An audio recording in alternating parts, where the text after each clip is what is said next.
ఇప్పుడు సెక్స్ విషయంలో ఒక కొత్త టాపిక్ గురించి మాట్లాడదాం. కొంతమందికి హార్మోన్స్ ఎక్కువగా చేంజ్ అయిపోయి ఏమవుతుందంటే విపరీతంగా వాళ్ళలో సెక్స్ కోరికలు పుడతాయి. అది ఆడవాళ్ళకైనా మగవాళ్ళకైనా. ఎంత పుడతాయి అంటే వాళ్ళకి ఎంత సెక్స్ చేసినా వాళ్ళకి తృప్తి అనేది ఉండదు. సెక్స్ చాలుతాం. దాంతో ఏమవుతుందంటే ఎవరితో అయినా సరే సెక్స్ చేసేయాలి అని అనుకుంటారు. అదేమవుతుంది చివరకు చుట్టుపక్కల సమాజంలో వాళ్ళకు ఒక మచ్చలాగా, ఒక బ్యాడ్ క్యారెక్టర్ కింద వాళ్ళని పోలుస్తూ ఉంటారు. ఇటువంటి వాళ్ళకు ఏం చేయాలంటే ముఖ్యంగా వెంటనే డాక్టర్ని సంప్రదిస్తే కొన్ని మెడిసిన్స్ ఇస్తారు. అప్పుడు వాళ్ళకు హార్మోన్స్ తగ్గేలా, సెక్స్ కోరికలు తగ్గేలా అవుతుంది.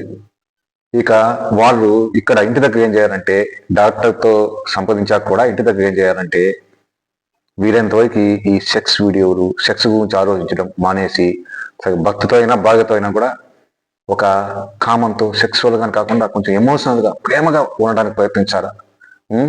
వీలైనంత వరకు మంచి మంచి వీడియోస్ లేదా మంచి పండ్లు ఏదైనా ఉంటే, ఇంకేదైనా పండ్లు ఉంటే వాటి మీద దృష్టి పెట్టి ముఖ్యంగా వ్యాయామం చేయాలి. బాగా తిని హాయిగా నిద్రపోవాలి, ఎక్కువ గాత్రంలో నిద్రపోకుండా. ఇలా ఇన్ని చేసుకుంటూ డాక్టర్ని సంబంధించి ఆయన ఇచ్చిన మెడిసిన్ వాడితే అప్పుడు వాళ్ళకు కొంచెం కంట్రోల్ అవుతుంది ఈ సెక్స్ హార్మోన్స్ అనేది ఎక్కువ లేకుండా. ఇటువంటి కేసులు చాలా అరుదుగా అక్కడక్కడ ఉంటాయి. అది పరిస్థితి.